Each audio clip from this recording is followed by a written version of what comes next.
Segera download Quran Tadabbur, dia meraih tafsir kebaikan. dalam genggaman Contoh, Anda. bulan Ramadan adalah bulan Al-Quran.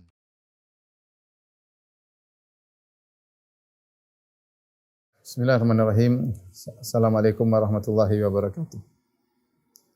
Alhamdulillahi ala ihsani wa syukru lahu ala taufiqihi wa amtinani. Asyhadu an la ilaha illallah wahdahu la syarika lahu ta'ziman li sya'ni wa asyhadu anna Muhammadan abduhu wa rasuluhu da'ila ridwani. Allahumma salli alaihi wa ala alihi wa ashabihi wa ikhwani. Ikhwan dan akhwat yang dirahmati Allah Subhanahu wa taala. Rekan-rekan dari ITB yang dirahmati Allah Subhanahu wa taala, Majelis Taklim Tiba Mengaji. Kita melanjutkan bahasan kita dari pembahasan syarah kitab Tauhid. Kita sampai pada bab yang ke-15 tentang rasa takut malaikat kepada Allah Subhanahu wa taala. Itu firman Allah tentang firman Allah, hatta idza fuzzi'a an qulubihim qalu madza qala rabbukum qalu al-haqqa wa huwal aliyyul kabir. Sehingga apabila telah dihilangkan rasa takut dari hati mereka, para malaikat berkata, apakah yang telah difirmankan oleh Tuhanmu? Mereka menjawab perkataan yang benar, dan dialah yang maha tinggi lagi maha besar. Dialah maha tinggi lagi maha besar. Bab ini dibawakan oleh Syekh Muhammad bin Abdul Wahhab rahimahullahu taala untuk menjelaskan bahwasanya malaikat yang begitu hebat, makhluk yang luar biasa, ya, itu pun takut kepada Rabbul Alamin, ya. Yakhafuna rabbahum min fawqihim, ya. Bahwasanya mereka takut kepada Rabb mereka yang berada di atas mereka. Padahal betapa dahsyatnya malaikat, betapa hebat kekuatan malaikat, ya. Dan sangat dekat dengan Allah, sangat takwa kepada Allah, ya. Tetapi malaikat saja tidak berhak untuk disembah karena dia pun takut kepada Allah Subhanahu wa taala. Maka dibawalah oleh Imam Muhammad bin Abdul Wahhab Quran surat Saba ayat 23 yang tadi kita bacakan, hatta idza fuzzi'a an qulubihim, sehingga ketika dicabut rasa takut dari hati-hati mereka, ya.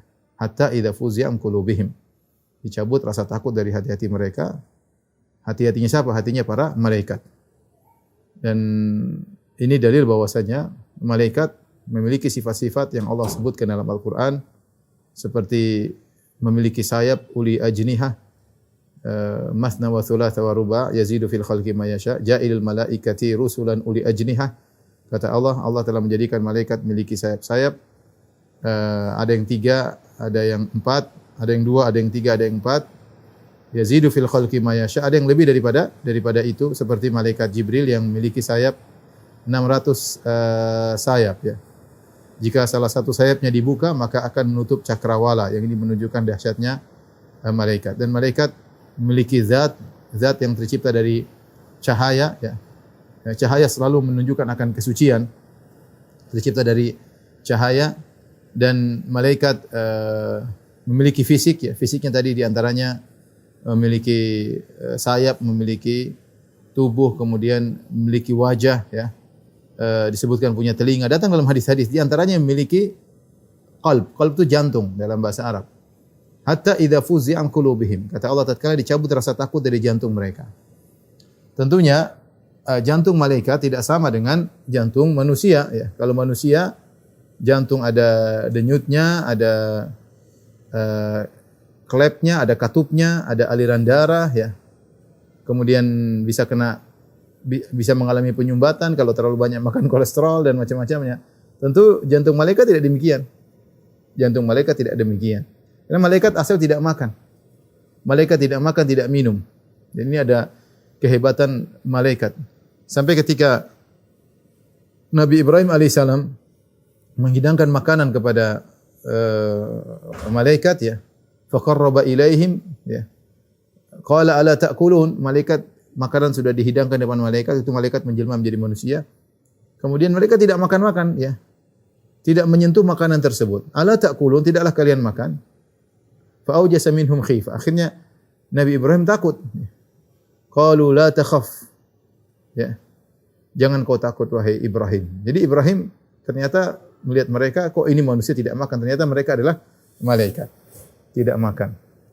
Dan yang menakjubkan, mereka tidak makan tapi kekuatan mereka luar biasa, ya, tidak pernah letih, tidak pernah capek, padahal tidak makan.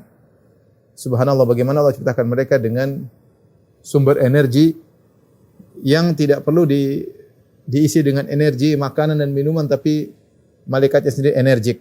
Ingin saya sampaikan di sini, tentu jantung malaikat tidak sama dengan jantung manusia, yang manusia harus diberi asupan gizi untuk jantung, kemudian harus ada aliran darah ya. Kalau macet aliran darah maka jantung bisa bermasalah, bisa berpenyakit dan yang lainnya ya. Tentu jantung malaikat tidak sama dengan jantung manusia. Nah, kalau ini sekedar faedah, kalau di antara makhluk saja namanya sama-sama jantung, bisa berbeda hakikatnya dan sangat jauh berbeda antara jantung malaikat dengan jantung manusia ya. Itu saja bisa berbeda, apalagi antara kesamaan nama antara makhluk dengan Khalik. Tentu akan tidak bisa dianalogikan sama sekali. Jantung manusia tidak bisa dianalogikan dengan jantung malaikat. Kenapa tidak bisa dianalogikan? Karena sumber penciptaannya berbeda. Manusia tercipta dari tanah. Kemudian untuk hidup maka jantungnya harus diasupi dengan gizi, aliran darah dan macam-macamnya. Malaikat tidak. Malaikat tercipta dari cahaya, tidak makan, tidak minum, mereka terus bisa beraktivitas.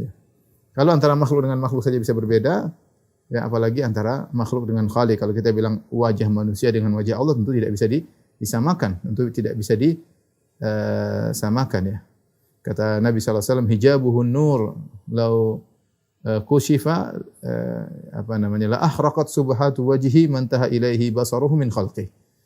Hijab Allah adalah cahaya, kalau cahayanya disingkap maka subhatu wajhi, maka cahaya wajah Allah akan membakar seluruh yang dilihat oleh Allah Subhanahu wa taala.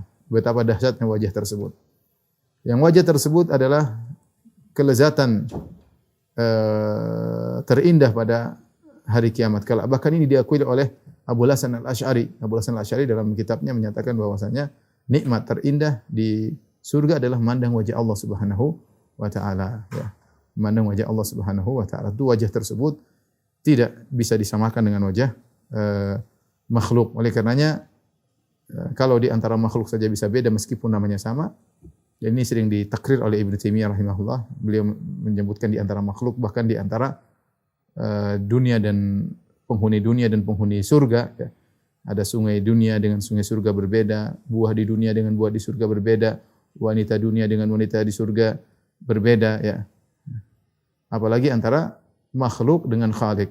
Dalam contoh ini adalah manusia dengan malaikat, sama-sama makhluk, tapi karena sumber zatnya berbeda, maka meskipun namanya sama-sama jantung, qalbun, tetapi hakikatnya berbeda. Nah, kalau antara makhluk saja berbeda, apalagi antara makhluk dengan Khalik. Oleh karena tidak pantas bagi kita ketika kita menyebut wajah Allah kemudian kita membayangkan seperti Khalik. Saya suruh antum bayangkan jantung malaikat, antum enggak mampu. Mana jantung malaikat kayak apa? Enggak bisa terbayangkan. Enggak sampai logika kita. Enggak sampai. Ya, dan tidak mungkin kita bisa membayangkan jantung malaikat ya. Apalagi kita disuruh menghayal tentang zat Allah, tidak mungkin. Karena kita baru bisa mungkin membayangkan tentang kaifiyah zat Allah kalau kita tahu tentang kaifiyah zatnya. Kalau kita tahu kaifiyah sifat Allah, kita tahu kaifiyah zatnya. Ya, makanya kalau orang tanya, bagaimana Allah beristiwa? Kita bilang kaifa zatuhu. Kalau gitu bagaimana zat Allah? Kalau kau tahu bagaimana zat Allah, baru kita bisa bilang bagaimana kau tahu kaifiyat tentang istiwanya. Kalau engkau tidak tahu bagaimana kaifiyat zatnya, engkau tidak bakalan tahu kaifiyat sifatnya. Karena kaidah al-kalam fi sifat far'un anil kalam fi dzat. Pembahasan tentang sifat adalah cabang dari pembahasan tentang zat. Ini sekedar faedah.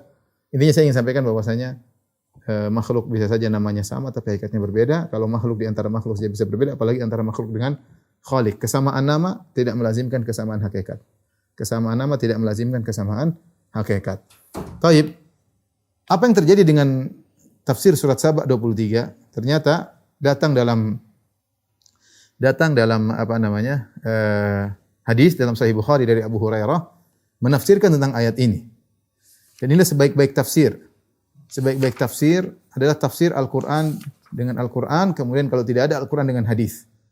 Ya, Al-Qur'an dengan Al-Qur'an kalau tidak ada disinggung oleh Ibnu Katsir dalam muqaddimah tafsirnya. Tafsir itu gimana? Tafsir Al-Qur'an dengan Al-Qur'an. Ini banyak dipakai oleh Ibnu Katsir, termasuk ulama tafsir yang perhatian dengan masalah ini, Ibnu Katsir. Demikian juga misalnya Syekh Muhammad Al-Amin Syinqiti dalam kitabnya Adwaul Bayan. Beliau selalu berusaha mentafsirkan ayat dengan ayat. Ini metode tafsir terbaik. Ya, karena Al-Quran adalah muhkam, kokoh, berkaitan satu dengan yang lainnya. Yang kalau tidak ada Al-Quran dengan Al-Quran, maka tafsir ayat dengan hadis.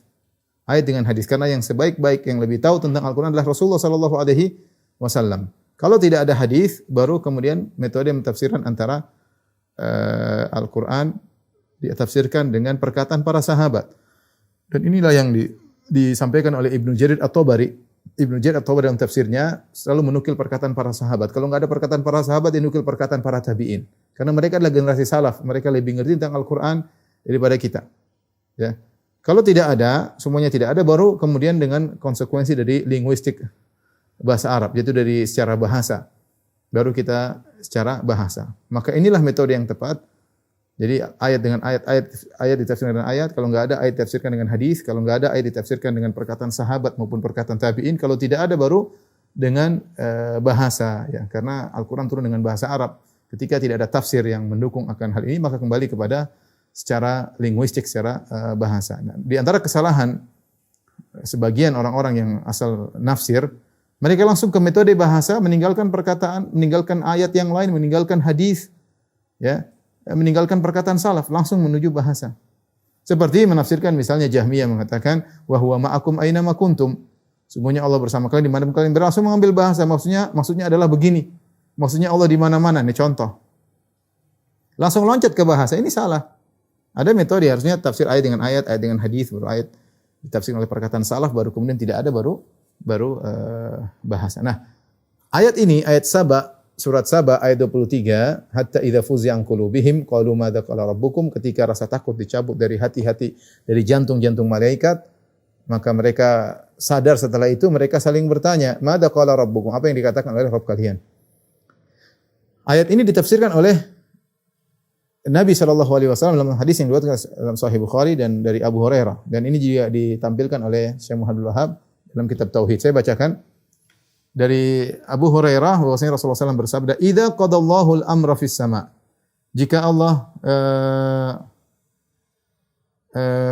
Allah menetapkan perkara di langit, darabatil malaikatu bi ajnihatiha, maka malaikat mengepak-ngepakkan sayapnya, khudu'anan liqaulihi, tunduk kepada firman Allah Subhanahu wa taala. Mereka takut ketika Allah memutuskan suatu perkara, malaikat memukul-mukulkan sayapnya, mengibas-ngibas sayapnya, bi ajnihatiha khudu'anan, karena tunduk kepada firman Allah Subhanahu wa taala, kepada ayat-ayat Allah, pada perkataan Allah. Liqaulihi itu tunduk kepada perkataan Allah. Ka'annahu silsilatun ala safwanin yanfudhuhum dzalik. Seolah-olah firman Allah yang mereka dengar tersebut, ya, seperti bagaikan gemerincing rantai besi yang ditarik di atas batu yang licin. Maka akan seakan-akan mereka mendengar. Tentu lebih dahsyat daripada ini. Tapi mereka, kalau kita seakan-akan kita mendengar, artinya firman Allah tersebut sangat luar biasa. Sampai akhirnya mereka pingsan.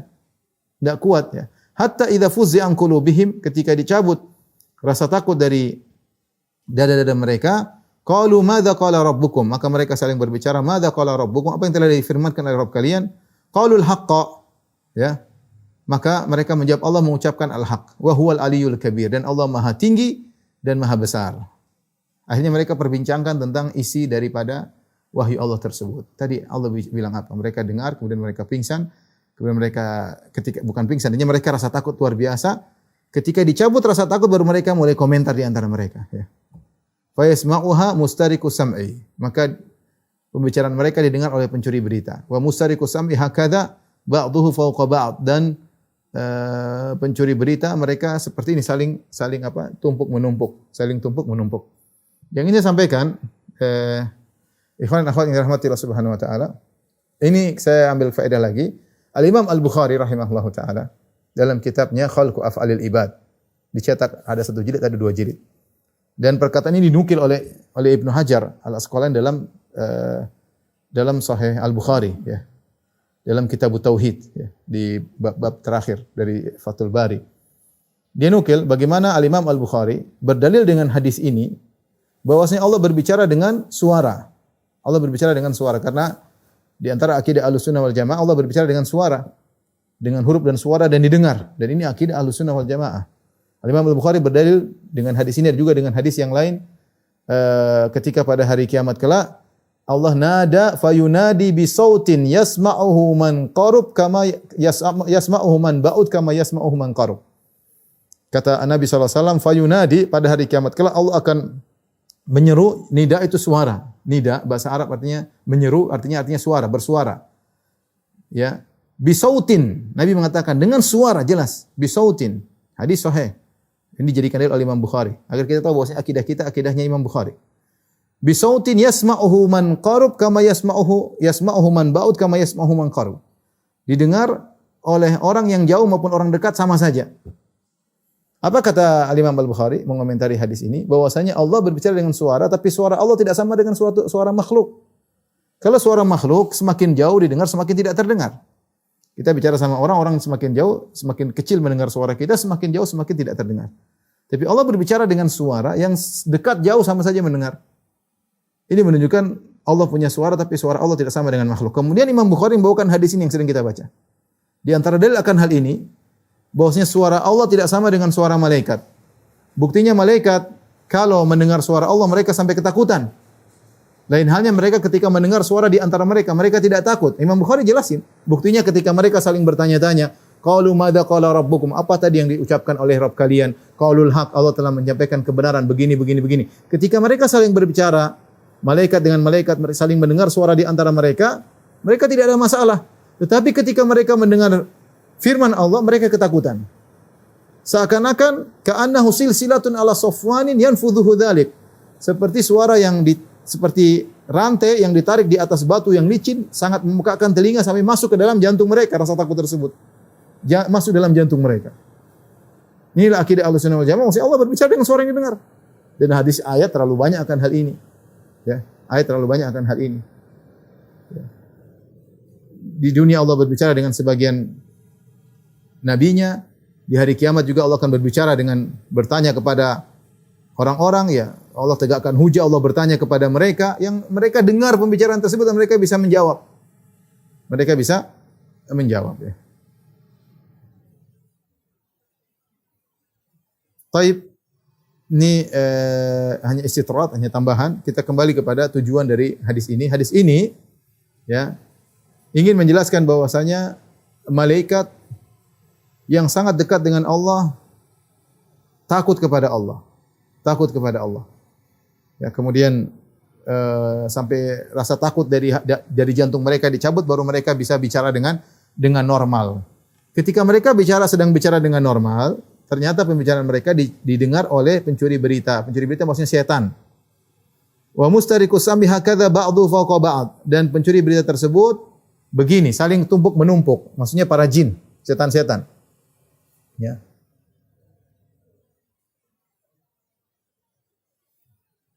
Fayasma'ul kalimata fayulqiha ila man tahtahu. Maka yang paling atas, setan paling atas dengar malaikat bicara di langit. Mereka numpuk-numpuk. Jadi maksudnya setan juga bisa terbang, tapi terbang mereka terbatas. Ya, beda dengan malaikat. Malaikat luar biasa naik turun dengan jarak yang cepat, kemudian mereka bergerak dengan cepat. Ya, kita bilang makhluk yang ajib, menakjubkan mereka. Tapi intinya setan-setan ini bertumpuk-tumpuk. Maka yang paling di atas mendengar berita yang dibicarakan oleh malaikat tentang masa depan. Allah menyampaikan tentang masa depan. Fayulqiha ila man tahtahu, kemudian yang paling atas over ke yang bawah. Tsumma yulqihal akharu ila man tahtahu, kemudian yang di bawah over lagi yang kepada yang ke bawah. Hatta yulqiyaha ala lisani sahiri awil kahin.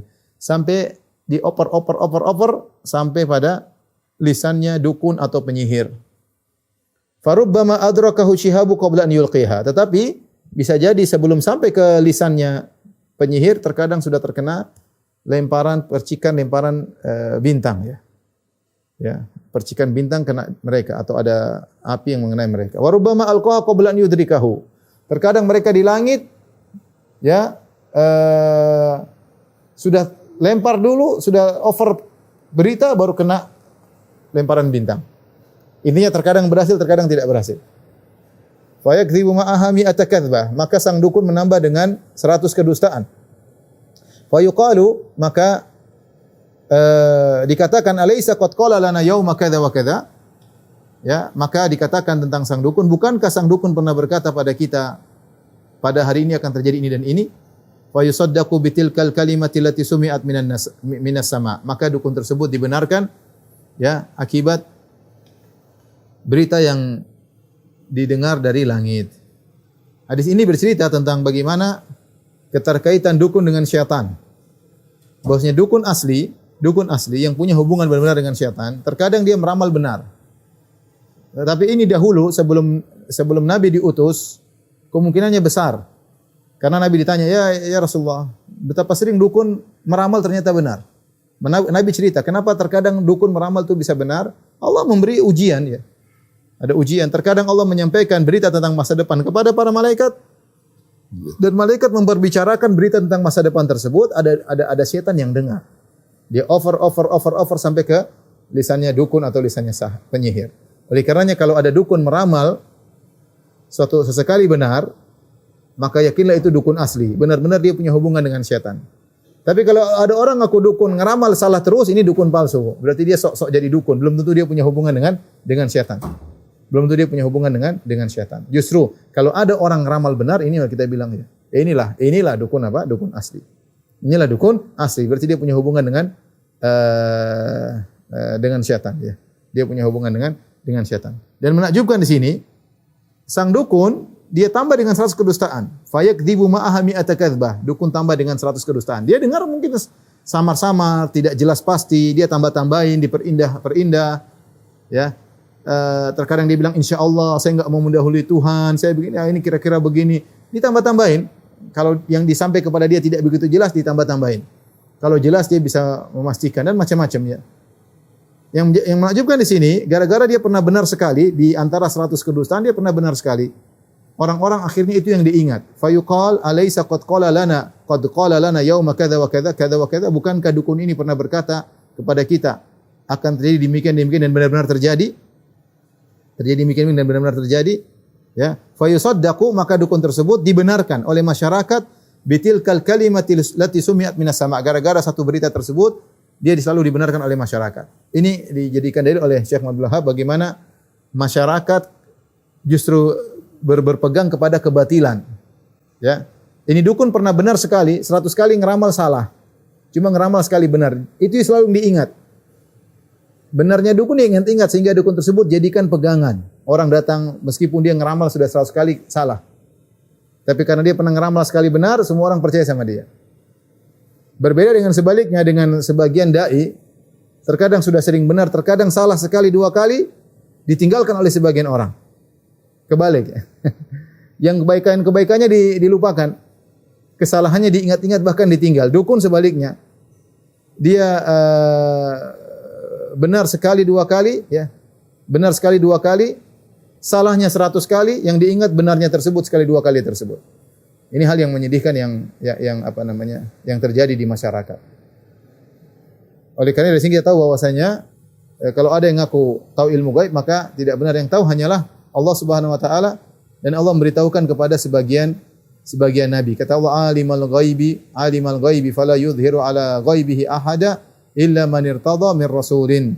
Dialah Allah yang mengetahui ilmu gaib, dan Allah tidak membukanya kepada siapapun kecuali kepada para rasul. Allah hanya kasih tahu kepada malaikat, rasul dari kalangan malaikat, rasul dari kalangan manusia.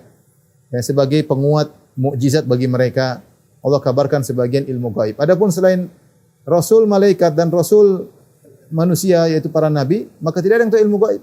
Enggak ada. Firasat beda, kalau firasat Allah berikan kepada orang beriman, dia ada firasat. Sepertinya itu oke. Tapi kalau meramal hal yang masa depan, ya, memastikan itu hanya nabi atau dukun, hanya nabi atau dukun. Baik, kita lanjutkan. Dalil berikutnya masih berbicara tentang malaikat. An-Nawas bin Sam'an dia menuturkan bahwasanya Rasulullah SAW bersabda. An-Nawas bin Sam'an radhiyallahu anhu. Kata Nabi SAW, "Idza aradallahu ta'ala an yuhya bil amri takallama bil wahyi." Jika Allah hendak mewahyukan suatu perintah, perhatikan, takallama bil wahyi. Allah berbicara dengan wahyu. Takallama, Allah berbicara dengan wahyu. Akhadhatis samawati minhu rajfah. Maka langit pun bergerak, ya, gara-gara firman Allah tersebut. Atau qala ra'datan syadidatan, ya. Atau rasa takut yang kuat. Khaufan min Allah, karena takut kepada Allah. Fa idza sami'a dzalika ahlus samawati su'iku wa kharru sujada. Kalau penghuni langit mendengar firman Allah tersebut, maka mereka pun ketakutan dan mereka tersungkur sujud. Fa yakunu awwala man yarfa'u ra'sahu Jibril. Penghuni langit malaikat tersungkur sujud takut kepada Allah. Ya, yakhafuna rabbahum min fawqihim. Allah sebutkan mereka malaikat tersebut takut kepada Allah yang berada di atas mereka. Yang pertama kali hilang rasa takutnya mengangkat kepalanya adalah Jibril. Fayukallimuhullahu min wahyihi bima arada. Maka terus Allah menyampaikan wahyu kepada malaikat Jibril yang Allah kehendaki. Tsumma yamuru Jibrilu alal malaikah. Kemudian Jibril melewati malaikat mengabarkan, kullama marra bisama'in sa'alahu malaikatuha, madza qala rabbuna ya Jibril. Setiap Jibril melewati langit, maka malaikat penghuni langit bertanya, wahai Jibril, apa yang diwahyukan oleh Rabb kami? Fayaqulu Jibril menjawab, qala al-haqqa wa huwal aliyul kabir. Allah telah menyampaikan kebenaran, Dia Maha Tinggi, Maha Besar. Fayaquluna kulluhum mithla ma qala Jibril, maka semuanya berucap seperti ucapan Jibril, yaitu qala al-haqqa wa huwal aliyul kabir. Allah menyampaikan kebenaran dan Dialah Maha Tinggi dan Maha Besar. Fayantahi Jibrilu bil wahyi ila haitsu amarahu Allah. Maka Jibril menyampaikan wahyu sesuai dengan yang diperintahkan oleh Allah Subhanahu wa taala.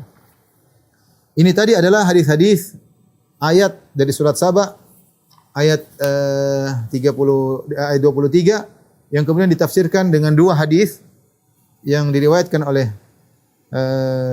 Al-Imam Al-Bukhari di antaranya, ya, baik hadis Abu Hurairah, kemudian juga tadi ada hadis Nawas bin Sam'an, ya. Yang ini semua menjelaskan tentang bahwasanya malaikat adalah makhluk yang sangat hebat, ya. Saya akan bacakan kehebatan malaikat, ya.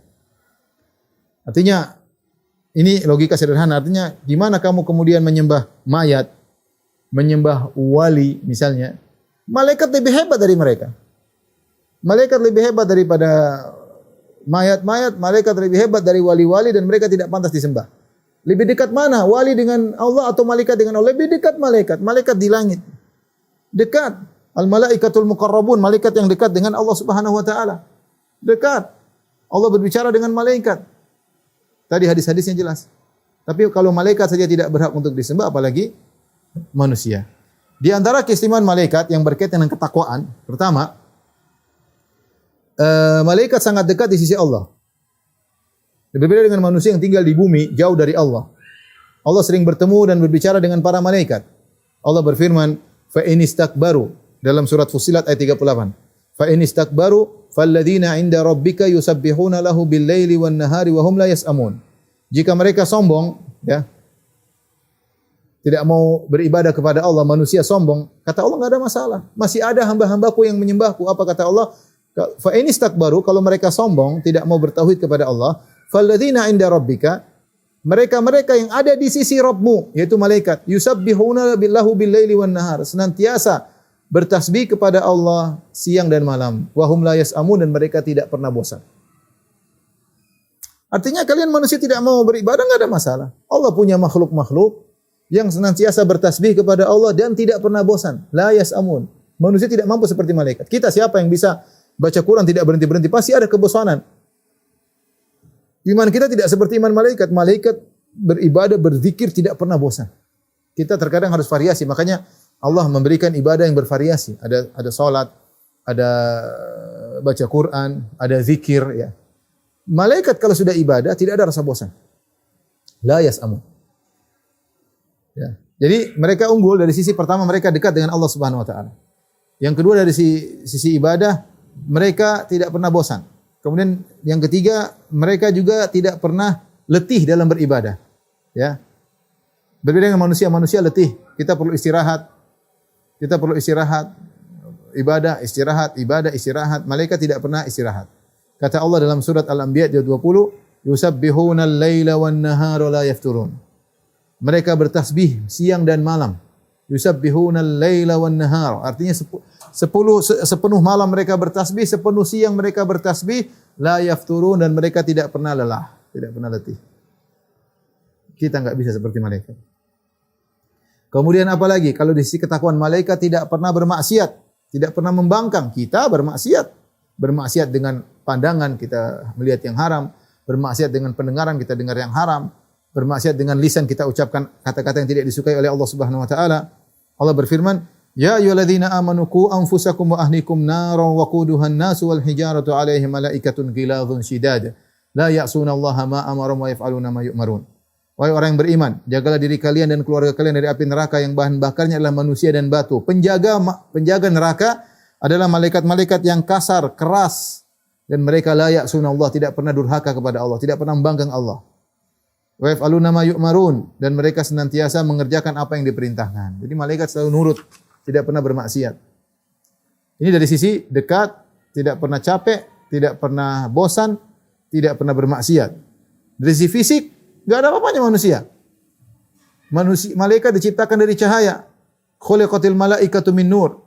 Kata Nabi, malaikat diciptakan dari cahaya. Wa khuliqal jannu mimma rijin min nar. Jin diciptakan dari nyala api. Wa khuliqa Adam mimma susifalakum. Adapun Adam diciptakan dari tanah. Ya, pertama dari sisi penciptaan malaikat dari cahaya. Yang kedua, malaikat memiliki sayap, bisa terbang sana kemari. Manusia lemah, tidak bisa kemana-mana. Ya. Mau kemana harus naik kapal, harus naik motor, ke atas harus naik pesawat. Ya. Malaikat terbang sana kemari, bebas. Lebih sempurna daripada manusia. Kemudian dari sisi besarnya tubuh, sebagian malaikat tubuhnya sangat luar biasa. Nabi pernah berkata, "Udzina li an uhadditsa an malakin min malaikatillahi min hamalatil arsy." Diizinkan bagiku untuk menyampaikan tentang malaikat dari malaikat-malaikat Allah yang memikul arsy. Inna ba baina syahmati udhunihi ila atiqihi masiratu sab'i mi'at am. Sungguhnya malaikat tersebut jarak antara daun telinganya sampai ke pundaknya adalah jarak perjalanan 700 tahun. 700 tahun menunjukkan malaikat tersebut sangat-sangat besar. Malaikat Jibril 600 sayap. Ketika dia buka bentuk aslinya, Nabi cuma melihat bentuk asli malaikat Jibril 2 kali. Ya 2 atau 3 kali, 2 kali. Ketika dia buka sayapnya satu, saddal ufuk, maka seluruh cakrawala tertutup dengan sayap malaikat Jibril. Dari sisi kekuatan, malaikat juga sangat kuat ya. Gerakannya sangat cepat, kemudian sangat kuat ya. Sampai disebutkan dalam sebagian buku tafsir yang mengangkat negeri Sodom dan negeri-negeri sekitarnya pelaku homoseksual diangkat ke langit turun ke bawah adalah sayapnya malaikat Jibril. Sayapnya malaikat Jibril. Ini tidak ada hadis yang khusus masalah ini, tapi disebutkan oleh para ahli tafsir. Nah, kesimpulannya, kalau malaikat ya, yang mereka begitu hebatnya dekat dengan Allah, ya, tidak pernah bermaksiat, bertakwa luar biasa, ya, selalu tunduk kepada Allah, itu pun tidak sombong, itu pun takut kepada Allah Subhanahu wa taala, itu saja tidak pantas untuk disembah. Karena orang-orang musyrikin Arab sebagian mereka menyembah malaikat, ya. Mereka mengatakan malaikat adalah putri-putri Allah karena malaikat sangat luar biasa, mereka bilang putri-putri Allah. Allah berfirman, "Afa asfakum rabbukum bil banina wattakhadha minal malaikati inatha innakum latakuluna qaulan 'azima." Maka apakah patut Tuhan memilihkan bagi kalian anak laki-laki sedang dia sendiri mengambil anak-anak perempuan di antara para malaikat? Sungguhnya kamu benar-benar mengucapkan kata-kata yang besar dosanya. Jadi orang musyrikin dahulu kalau punya anak perempuan mereka bunuh anak laki-laki yang mereka simpan. Tapi mereka bilang Allah punya putri. Maka Allah bilang ini tilka idzan qismatun dhiza. Ini adalah bagian tidak adil. Kalian tidak suka dengan anak perempuan tapi kalian bilang Allah punya anak perempuan yaitu malaikat. Menunjukkan bahwasanya sebagian mereka menyembah malaikat dengan mengangkat atau menganggap malaikat tersebut adalah putri-putri Allah Subhanahu wa taala ya. Jadi kembali lagi jika ternyata malaikat yang begitu hebat, begitu luar biasa tidak pantas untuk disembah, apalagi makhluk yang lemah, enggak bisa apa-apa, kadang-kadang maksiat, kadang-kadang ini tidak bisa berbuat apa-apa. Malaikat saja enggak boleh. Sekarang kita malaikat penjabut nyawa. Orang bilang Israel, tapi dalilnya tidak ada. Apakah boleh kita berdoa, ya Israel jangan cabut nyawaku? Tidak boleh, syirik. Kita minta panjang umur sama Israel, ya Israel panjangkan umurku, jangan kau cabut nyawaku nanti 10 tahun lagi. Tidak boleh, syirik. Ada malaikat pengatur hujan, ada malaikat pembawa awan, ada malaikat, apa kita bilang enggak malaikat hujan, turunkan hujan, tidak boleh. Ya malaikat hujan tahanunnya enggak boleh, minta sama Allah Subhanahu wa taala. Ada malaikat pengatur gunung, gunung jangan hancurkan, jangan meledakkan diri Muhammad, malaikat gunung tahan itu gunung, enggak boleh, hukumnya syirik. Ini padahal malaikat mampu. Dia mampu kalau dengan izin Allah Subhanahu wa taala. Nah, kemudian bagaimana logika seorang minta kepada mayat yang tidak bisa apa-apa? Yang kalau mati nggak bisa apa-apa, makanya kita yang mandikan, kita yang solatkan, kita yang kuburkan, kita yang kafankan, kita yang mandikan, kita yang pakaikan baju kain kafan, kita yang solatkan karena dia nggak bisa solat lagi. Ya kalau dia bisa solat, kalau dia bisa mandi, siapa yang mau dimandiin sama orang? Nggak mau lah kita ya. Kita nggak mau ya. Teman kita mandiin kita, ini malu lah. Kita mau mandi sendiri. Ini kita dimandi. Kenapa nggak bisa mandi sendiri? Kenapa dimandikan sama teman? Karena kita nggak bisa mandi lagi kalau sudah meninggal. Oh, dipakaikan baju sama teman, yang enggak lah. Kita nggak mau. Kita bisa pakai baju sendiri. Kalau kita sudah nggak bisa pakai baju sendiri kalau meninggal, maka dipakaikan baju sama teman. Terus kita disolatin. Ngapain disolatin? Kita pingin solat. Bukan disolatin. Tapi kalau kita sudah nggak bisa solat, gimana lagi? Kemudian dipikul karena nggak bisa jalan ke kuburan, kita dipikul kalau kita sudah meninggal. Apakah pantas kemudian kondisi mayat yang seperti ini sudah tidak bisa berbicara, sudah tidak bisa berjalan, sudah tidak bisa pakai baju sendiri, tidak bisa mandi, tidak bisa sholat, kemudian kita minta-minta kepada mayat tersebut? Ini sangat-sangat tidak logis. Wong malaikat yang begitu hebat saja tidak boleh kita minta kepada para malaikat. Ini saya rasa pendalilan yang sangat hebat dari Syekh Muhammad Abdul Wahhab rahimahullah taala, logika yang sangat nyambung. Agar seorang berfikir bagaimana kemudian diminta kepada makhluk sementara malaikat yang begitu hebat saja takut kepada Allah Subhanahu wa taala. Wallahu a'lam bishawab. Demikian saja kurang lebih yang saya sampaikan. Wabillahi taufiq wal hidayah. Assalamualaikum warahmatullahi wabarakatuh.